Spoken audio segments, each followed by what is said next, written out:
So here we are once again. It's the Too Close for podcast, which really isn't a complete sentence, but you know what I'm trying to say anyways. At least I hope you do, and I hope you haven't tuned out by now because you're a fan of Too Close for Comfort, and that's why you're listening to this. Either that or you're a GMR fan and you're just listening to everything we do because you're like that. It's episode 17 tonight from season 1, first aired March 24th, 1981. Wow. Up Your Easter Bonnet. Is that what it's called? Yeah, for no real reason. So this week we find ourselves in the girl's apartment. Jackie is helping her mom get ready for a skiing trip with Henry. Henry tells Jackie not to forget to take his Cosmic Cow sketches to Wainwright's office on Monday morning. I don't know what day it is. I'm assuming it's Friday or something. Because they're getting ready for that big ski trip. So Sarah says she'll do it if Jackie forgets. Henry is very excited about this ski trip. And as they leave, he gives the girls instructions about taking care of the house. Like, make sure to turn the lights off so nobody thinks that we're gone. Make sure to turn them off in the daytime, turn them on at night.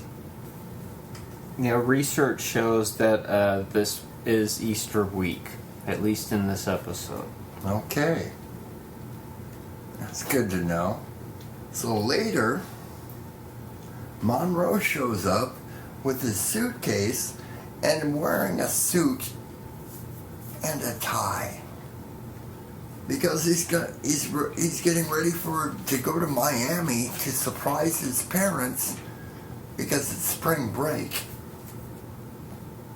He calls his mother to tell him what's going on, that he's going to show up just to make sure that they're home when he gets there, because that's a long way to go and nobody answers the door.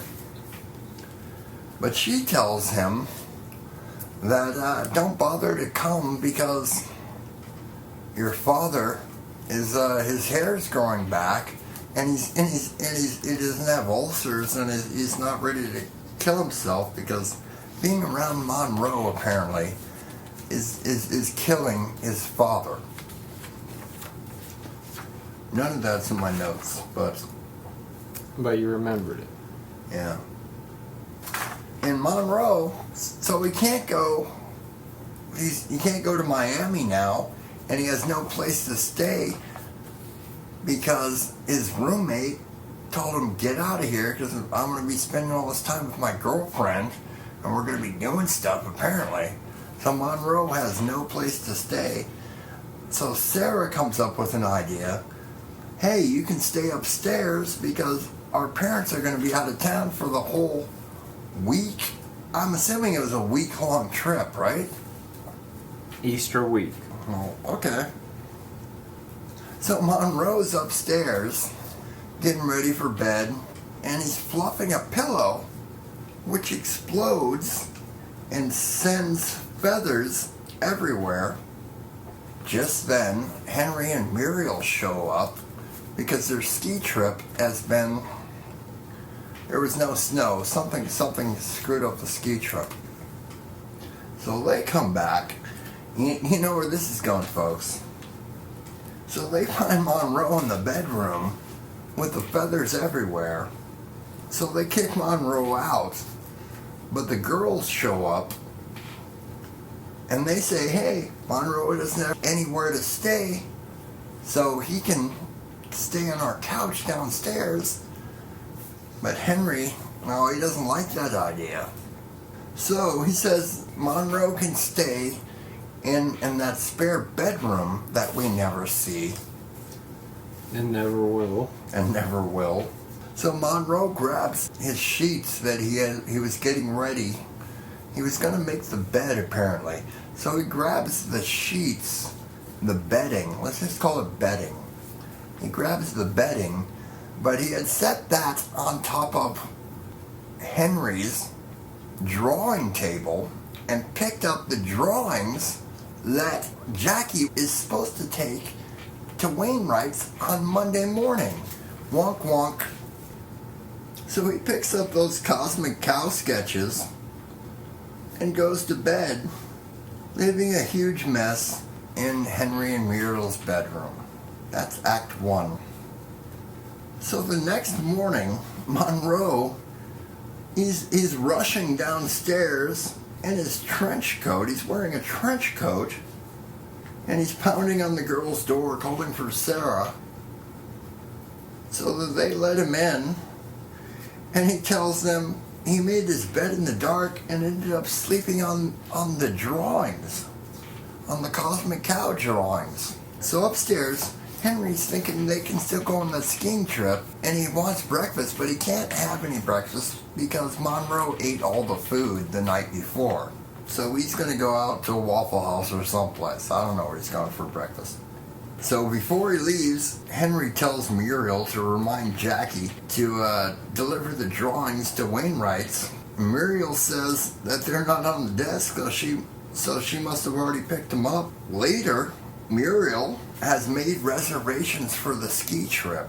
Sarah comes in when Wainwright calls on the phone and tells him he has to redo the whole strip because the drawings are all messed up. So he has to redo all the drawings. The drawings are singed around the edges. They're browned and singed. Oh yeah, they're sepia tone. Is that what he said? Mm-hmm. Is that a... It's like, that's not right. I do the strip in black and white. So they have to cancel their trip. Henry asks Sarah what happened to the Cosmic Cow drawings. She tells him that Monroe has slept on them, so she had to iron them out with a steam iron, which ended up scorching them. So now Henry, he's just going to kill Monroe. That's what he plans on doing. Act 2. Wow. I know, right? So now we find Henry on the phone with an operator, and he's wearing his Northwestern sweater. And he's trying to find out Monroe's parents' phone number. He's trying to get Benjamin Ficus's number. So Henry calls him and tells Mr. Ficus that he should cherish and care about his child. So then Monroe shows up, and he feels really bad about messing up their bedroom. So he brings them a gift basket with like wine, cheese, and smoked oysters. You have really good taste, Monroe. So just then the phone rings. Monroe answers it, and it's his dad, who invites him to come out to Miami. But Monroe spent all his money on the gift basket. So Henry tells him return it and buy a ticket to Miami, but Monroe bought it from a friend who was on a game show. So Henry tells him he'll buy the ticket and drive him to the airport. And it ends with Monroe being surprised and shocked that his parents love him. So that was the last episode to air for about a month and a half. The final 2 episodes of season 1 played out in May. They would typically do that back when, in the 80s, burn off the last 2 episodes of a season right before the summer break when nobody was watching. Usually they would think the last 2 episodes were kind of crummy. I enjoy the next 2 episodes of season 1. Tonight we had no guest stars at all. There was plenty of people talked to on the phone, but we didn't see any of them, as we never see anybody on the phone. As far as Cosmic Cow goes, the next issue needs to be delivered to Wainwright. Then Muriel calls it a strip. Henry calls it a cartoon. First referred to as she. Well, of course, she's not Cosmic Bull, but that comes much later in the series.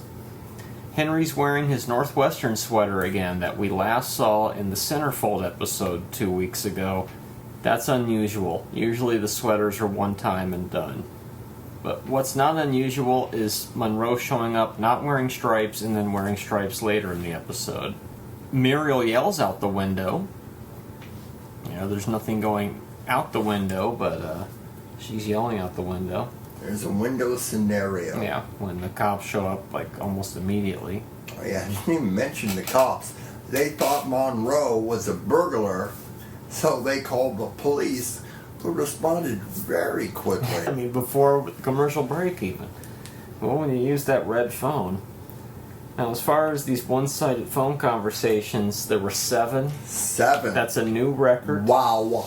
We had Monroe to his family, Henry to Lily for reservations, Henry to Wainwright, Henry to the operator, Henry to Mr. Ficus, Monroe to Mr. Ficus, and then Henry to Mr. Ficus. Wow.